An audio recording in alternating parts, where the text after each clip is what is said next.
नमस्कार दोस्तों, स्वागत है आपका अपने YouTube चैनल पर। दोस्तों, यह वीडियो एक बहुत ज्यादा इंपॉर्टेंट वीडियो होने वाला है, क्योंकि इस वीडियो में मैं आपको बताऊंगा कि जब आप लोग साइट मिक्सिंग के थ्रू कंक्रीटिंग करवाते हो तो आपको क्या क्या सावधानियां रखनी चाहिए ताकि आपको किसी भी प्रकार के नुकसान का या फिर बेईमानी का सामना ना करना पड़े। दोस्तों, यह वीडियो मैंने अपने जीवन के अनुभव के आधार पर बनाई है और इसमें मैंने वह सब कुछ कवर किया है जो कि आप सब लोगों को पता होना बहुत ज्यादा जरूरी है। इसलिए आप सभी लोगों से रिक्वेस्ट है कि आप इस वीडियो को ध्यान से बिना स्किप किए देखें और सारे पॉइंट्स नोट कर लेवे ताकि आपको कोई परेशानी ना आए। तो चलिए दोस्तों, बिना किसी देरी के अपने पहले पॉइंट पर चलते हैं। दोस्तों, हमारा पहला पॉइंट आता है सही मात्रा में मटेरियल का इंतजाम करना।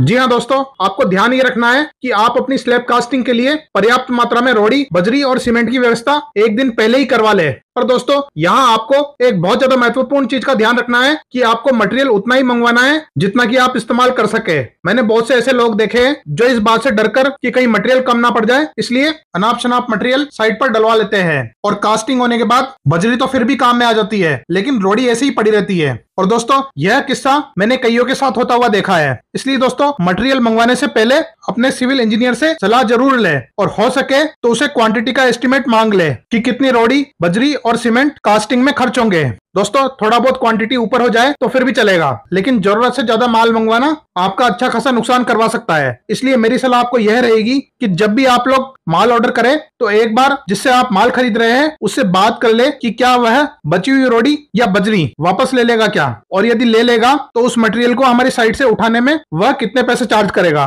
और क्या वह बचा हुआ माल उसी भाव में वापस लेगा जिस भाव में उसने हमें दिया है, या थोड़ा पैसा काट कर बचा हुआ माल वापस लेगा। दोस्तों, आपको माल मंगवाने से पहले ही यह सारी चीज कंफर्म करके बचे हुए माल को ठिकाने लगाने का रास्ता ढूंढना है ताकि बचा हुआ माल आपके सर पर बोझ ना बने। मित्रों, भले ही आपका बचा हुआ माल थोड़े कम दाम में वापस चला जाए, लेकिन दोस्तों काम के पूरा होने के बाद साइट पर अननेसेसरी लंबे समय तक माल पड़ा नहीं रहना चाहिए, क्योंकि दोस्तों माल यदि साइट पर पड़ा रहता है तो वह जगह भी बहुत लेता है और माल का नुकसान भी बहुत होता है। इसलिए ज्यादा समय तक माल को पड़ा ना रखें, और यदि आप उस माल को दूसरी ढलाई में काम लेना चाहते हैं तो अपने मजदूरों को कहकर वह माल साइड में करवा दे, ना कि उसे रास्ते में ही छोड़ दे। क्योंकि अगर आपका माल रास्ते में पड़ा रहेगा तो आने जाने वालों को तो तकलीफ होगी ही होगी, प्लस आपका माल बिखर बिखर कर खराब होता रहेगा। खासकर कम से कम बजरी को तो साइड में करवा दे, क्योंकि मित्रों सबसे ज्यादा नुकसान बजरी का ही होता है। दोस्तों, अब बात करते हैं दूसरे पॉइंट की जो कि इसी से संबंधित है। मित्रों, जो हमारा बिल्डिंग मटेरियल है जैसे रोड़ी, बजरी और सीमेंट, तीनों किसी भी हालत में कम नहीं पड़ने चाहिए। और यदि आपको लगे कि ढलाई के समय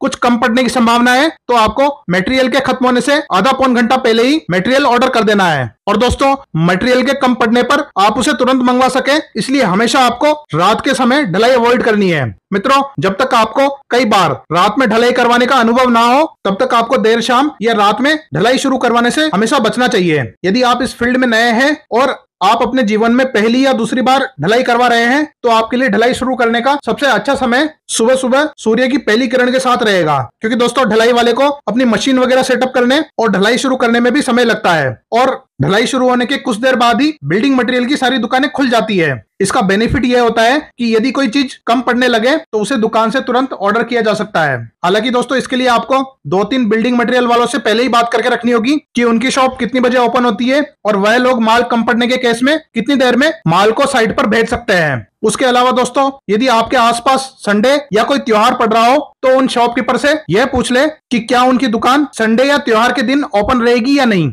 यदि रहेगी तो कब से लेकर कब तक ओपन रहेगी, यह सब पूछने के बाद ही आपको ढलाई शुरू करवानी है। और यदि आप कोई सिविल इंजीनियर या ठेकेदार हो तो आपको कुछ ऐसे बिल्डिंग मटेरियल वाले ढूंढ के रखने होंगे जो देर रात को भी माल कम पड़ने पर आपको मटेरियल प्रोवाइड करवा दें। क्योंकि दोस्तों, कई बार आप लोग किसी बड़े एरिया में कंक्रीटिंग करवाओगे तो कुछ केस में पूरा का पूरा दिन भी कम पड़ जाता है, तो इसलिए आपको मजबूरी में रात को कंक्रीटिंग करवानी होती है। इसलिए दोस्तों, इमरजेंसी के लिए आपके पास ऐसे लोगों के कॉन्टेक्ट होने चाहिए जो आपको देर रात को भी माल प्रोवाइड करवा दें। हालांकि दोस्तों, इस पर मैं आपको एक सलाह देना चाहूंगा कि यदि आपकी साइट काफी बड़ी है तो आप साइट मिक्स कंक्रीट की जगह रेडी मिक्स कंक्रीट मतलब आरएमसी का उपयोग करें। यदि आपको नहीं पता कि आरएमसी किसको कहते हैं, इसे कैसे इस्तेमाल करना है, तो दोस्तों इस चैनल पर मैंने आरएमसी पर हर तरह के सवाल पर वीडियोस बना रखे हैं और उन सभी का लिंक मैं आपको नीचे डिस्क्रिप्शन में दे दूंगा और कोशिश करूंगा कि उन सब का लिंक आपको आई बटन में भी मिल जाए। दोस्तों, सभी बहुत अच्छी वीडियोस हैं और मैं रिकमेंड करूंगा कि यदि आपको आरएमसी के बारे में जानना है तो सभी वीडियोस को बारी बारी करके जरूर देखें। तो चलिए दोस्तों, अब चलते हैं अपने अगले पॉइंट पर, जो कि है पानी की व्यवस्था। जी हाँ दोस्तों, पानी एक ऐसी चीज है जिसके बिना ढलाई होना इम्पॉसिबल है। तो इसलिए आपको यह चीज मेक श्योर करनी है कि ढलाई के बीच में वाटर सप्लाई ना टूटे। यदि आपके पास बोरवेल भी है तो भी आप पानी के टैंकर की व्यवस्था जरूर करें, क्योंकि दोस्तों ढलाई के बीच में यदि आपकी बिजली चल जाती है तो आपका बोरवेल यूजलेस हो जाएगा, और ऐसी चीज पर डिपेंड होकर हम कभी भी ढलाई शुरू नहीं कर सकते हैं जो कभी भी धोखा दे सकती हो। इसलिए दोस्तों हमेशा पानी के टैंकर को जरूर मंगवाएं, ताकि दोस्तों यदि पावर कट भी हो जाए तो आप आराम से अपनी ढलाई को पूरा कर सके। अब दोस्तों जो अगला इंपॉर्टेंट पॉइंट आपको ध्यान में रखना है, वाइब्रेटर का। मित्रों मार्केट में कई तरह के वाइब्रेटर उपलब्ध है, जिसमें से जो हमारा नीडल वाइब्रेटर होता है, जिसका की ढलाई में महत्वपूर्ण योगदान रहता है, वह भी मेनली आपको दो तरह के मिलेंगे। पहला जो बिजली से चलता है और दूसरा जो तेल से चलता है। दोस्तों बिजली से चलने वाला वाइब्रेटर साइज में छोटा होता है, इसलिए आजकल ढलाई में इसका जोर शोर से उपयोग होने लगा है, क्योंकि इसमें तेल डालने का झंझट नहीं रहता है और यह लाने ले जाने में भी आसान है। लेकिन दोस्तों इसकी सबसे खराब चीज यह है कि यह पावर के चले जाने के बाद यूजलेस है, इसलिए या तो आप इसके लिए सेपरेट जनरेटर की व्यवस्था करें या फिर आप तेल से चलने वाला वाइब्रेटर का इस्तेमाल करें। लेकिन दोस्तों तेल से चलने वाले वाइब्रेटर में भी एक समस्या है कि जब ढलाई का काम शुरू होता है तो कई लोग इसमें मक्कारी कर देते हैं। मतलब वह लोग जानबूझकर अपने साथ कम तेल लाते हैं, ताकि एन मौके पर वह आपको यह बोल सके कि सर जो तेल है वो खत्म होने वाला है, अब हमारे पास ऑप्शन ये बचा है कि हम हल्का हल्का सा वाइब्रेटर मार लेते हैं, वरना वाइब्रेटर बंद हो जाएगा और आपका काम अधूरा रह जाएगा। और यदि आपने अच्छी तरह वाइब्रेटर का इस्तेमाल किया तो वाइब्रेटर बिल्कुल ही बंद हो जाएगा। इस प्रकार की सिचुएशन वाइब्रेटर वाले अक्सर क्रिएट कर देते हैं। मित्रों जो लोग सिविल इंजीनियर है वह लोग इस चीज को अच्छे से जानते होंगे कि वाइब्रेटर वाले किस प्रकार की बदमाशी करते हैं, क्योंकि वह उसमें तेल बचा सके। मित्रों यदि आप इस चीटिंग से बचना चाहते हैं तो वाइब्रेटर चलाने वाले से कहकर आप पहले ही साइड पर 10 लीटर तेल एक्स्ट्रा रखवा दें। मतलब दोस्तों इस 10 लीटर तेल के पैसे में बिल्कुल भी दिमाग ना लगाएं, वरना आपका काम खराब हो सकता है। और अगर साइट ज्यादा बड़ी हो तो 15 लीटर तेल एक्स्ट्रा रखवा दें और वाइब्रेटर को बिल्कुल भी कॉम्प्रोमाइज ना होने दें। इसके अलावा दोस्तों अगला पॉइंट भी वाइब्रेटर से ही जुड़ा हुआ है। जी हाँ दोस्तों, आप स्क्रीन पर एक वीडियो देख रहे होंगे। इस वीडियो में एक व्यक्ति कंक्रीट पर वाइब्रेटर चला रहा है। दोस्तों मैं आपको बता दूं कि यह वाइब्रेटर चलाने का एक गलत तरीका है, क्योंकि इस वीडियो में वह सिर्फ ऊपर ऊपर से जरा सा वाइब्रेटर चला दे रहा है, जिससे होगा यह कि ऊपर से तो आपकी कंक्रीट प्लेन दिखेगी, लेकिन नीचे से वह कॉम्पैक्ट नहीं हो पाएगी। इसलिए हनीकॉम्ब की समस्या आपकी स्लैब में होगी ही होगी। इसलिए दोस्तों आपको ध्यान में रखना है कि ना सिर्फ हॉरिजॉन्टली बल्कि वर्टिकली भी वाइब्रेटर को अंदर घुसाकर चलवाना है, भले ही आपको उसकी छाती पर खड़े रहकर वाइब्रेटर चलवाना पड़े, लेकिन दोस्तों वाइब्रेटर चलाने में कोई भी कॉम्प्रोमाइज ना करें। उसके अलावा दोस्तों ऐसा भी नहीं होना चाहिए कि वह हद से ज्यादा एक ही एक जगह पर वाइब्रेटर मारे जा रहा है, क्योंकि वाइब्रेटर का ज्यादा इस्तेमाल करना भी खतरनाक है। क्योंकि दोस्तों वाइब्रेटर का अधिक उपयोग आपके कंक्रीट में से सीमेंट स्लरी का सेग्रीगेशन कर सकता है। मतलब आपके कंक्रीट में से आपके सीमेंट की स्लरी को अलग कर सकता है, जिसका परिणाम भी हनीकॉम्ब होगा। इसलिए दोस्तों आपको छाती पर खड़े रहकर वाइब्रेटर का खास तौर पर ध्यान रखना है कि ना तो वाइब्रेटर कम चले और ना ही बहुत ज्यादा चले। अब दोस्तों बात करते हैं अपने अगले पॉइंट की, जो कि है कंक्रीट का रेशो मेंटेन करना। मित्रों वैसे तो आपके सिविल इंजीनियर की यह जिम्मेदारी बनती है कि वह ढलाई के वक्त वहां खड़ा रहकर कंक्रीट मिक्स रेशो और वाइब्रेटर के उपयोग को मॉनिटर करे, लेकिन दोस्तों भारत में लोग सिविल इंजीनियर को इतना पे नहीं करते हैं। इसलिए फ्रेंड्स वो भी इतना ज्यादा ध्यान नहीं देते हैं, या फिर सिर्फ एक बार सरिये वगैरह चेक करके मशीन ऑपरेटर को समझा देते हैं कि तुझे इतना रोडी, बजरी, सीमेंट और पानी आपस में मिक्स करना है। उसके बाद या तो वह साइड से चले जाते हैं या फिर साइड में बैठ जाया करते हैं। इसलिए दोस्तों आपको यह ध्यान रखना है कि यदि आप किसी सिविल इंजीनियर के थ्रू काम करवा रहे हैं और आप उसको ठीक ठाक पे भी कर रहे हैं, तो आपको ढलाई शुरू करवाने से पहले ही उसको बोल देना है कि आप जब तक ढलाई कंप्लीट नहीं हो जाती है तब तक यहां से हिलोगे नहीं और अच्छी तरह से साइट को मॉनिटर करोगे। कहीं ऐसा नहीं होना चाहिए कि इधर तो ढलाई की शुरुआत हुई और उधर आपको कोई जरूरी काम पड़ गया। ऐसा किसी भी केस में नहीं होना चाहिए, क्योंकि दोस्तों हमारे देश में कई प्रकार के लोग होते हैं। कुछ लोग कम पैसे में भी ईमानदारी से काम करते हैं और कुछ लोग बहुत अच्छे पैसे लेकर भी साइट को भगवान भरोसे छोड़ देते हैं, और फिर जो उनके पीछे से मशीन ऑपरेटर होता है वह M25 कंक्रीट को M15 भी बना देता है, और ढलाई हो जाने के बाद आप किसी का कुछ भी नहीं कर सकते हैं, क्योंकि आपका जो नुकसान होना था वह ऑलरेडी हो चुका है। इसलिए यह चीज मेक श्योर होनी चाहिए कि एक बंदा जो कंक्रीट मिक्स को अच्छे से समझता हो वह मशीन ऑपरेटर की छाती पर खड़ा रहना चाहिए। और मैं आपको सलाह देना चाहूंगा कि कोई ऐसा बंदा या सिविल इंजीनियर वहां साइट पर खड़ा रखे जिसकी आवाज में दम हो, क्योंकि दोस्तों साइट मिक्सिंग से कंक्रीटिंग करवाना एक ऐसा सरदर्दी का काम है कि कई बार यह जो लेबर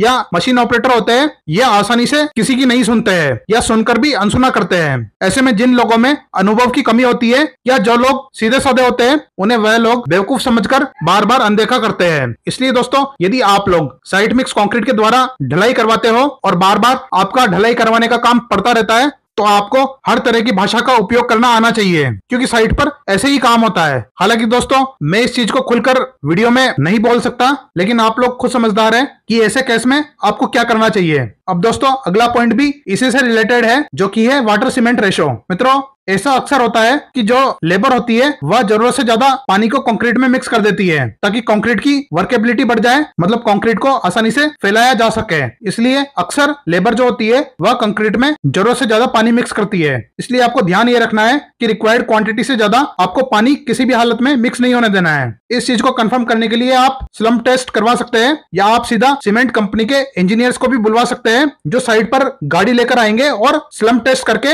अपने साथ क्यूब में डालकर सैंपल्स भी ले जाएंगे, जिससे आप आराम से कंफर्म कर पाएंगे कि जो ग्रेड की ढलाई आपने करवाई थी, क्या उस ग्रेड के अनुसार स्ट्रेंथ मैच हो पाई है या नहीं। इसलिए दोस्तों, मेरी तरफ से ये हाईली रिकमेंडेड है कि आप सीमेंट कंपनी से इंजीनियर्स को कास्टिंग के समय साइट पर विजिट जरूर करवाएं। दोस्तों, वैसे तो यह वीडियो बहुत ज्यादा लंबा हो चुका है, लेकिन एक छोटा सा पॉइंट और कवर कर लेते हैं, और फिर बाकी कुछ और पॉइंट बचेंगे जिन पर मैं सेपरेट वीडियो बना दूंगा, क्योंकि दोस्तों वह पॉइंट्स अपने आप में बहुत बड़े हैं, इसलिए उन पर सेपरेट वीडियो बनाना ही सही रहेगा। मित्रों, इस वीडियो के तुरंत बाद मैं जो वीडियोस डालूंगा उनमें वह बचे हुए पॉइंट्स कवर किए जाएंगे। उनका लिंक मैं आपको नीचे इस वीडियो के डिस्क्रिप्शन में दे दूंगा, और हो सके तो वह वीडियोस आपको एंड स्क्रीन में सजेशन में मिल जाएंगे। तो दोस्तों, फिलहाल चलते हैं हमारे इस वीडियो के लास्ट पॉइंट पर, जो कि है बख्शीश या इनाम की डिमांड। दोस्तों, लेबर, मिस्त्री और ऑपरेटर ढलाई खत्म होने के बाद बख्शीश या इनाम की डिमांड जरूर करते हैं। तो मित्रों, वैसे तो यह चीज गलत है, लेकिन फिर भी पर्सन टू पर्सन डिपेंड करता है कि आप क्या प्रीफर करते हो। हम सिविल इंजीनियर्स किसी भी प्रकार की बख्शीश को सपोर्ट नहीं करते हैं, लेकिन फिर भी आपको लगता है कि लेबर मिस्त्री ने आपकी बातें मानते हुए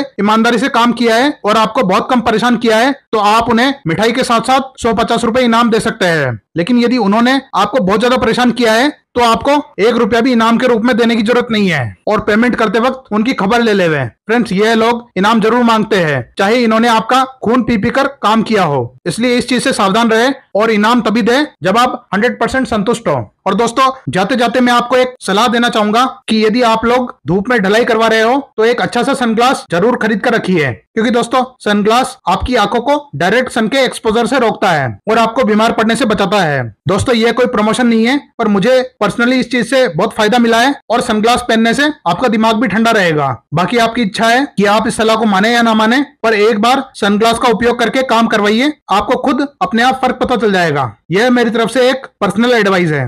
बाकी दोस्तों, अगली वीडियो हमारी होगी कि हम भयंकर गर्मी में कैसे स्लैब कास्ट करवाकर छत में आने वाले क्रैक्स को अवॉइड कर सकते हैं। क्योंकि दोस्तों, यदि आप 35 डिग्री के ऊपर तापमान में स्लैब कास्ट करवाते हो, तो आपके स्लैब में क्रैक आते ही आते हैं। इसलिए उस वीडियो में मैं आपको बताऊंगा कि बिना एक भी क्रैक लाए आप भयंकर गर्मी के मौसम में कैसे ढलाई करवा सकते हैं। उस वीडियो को जरूर देखना, बहुत कमाल की वीडियो होने वाली है। तो दोस्तों, इसी के साथ वीडियो को यही समाप्त करते हैं। मिलेंगे आपसे अपनी नेक्स्ट वीडियो में, तब तक के लिए जय हिंद, वंदे मातरम।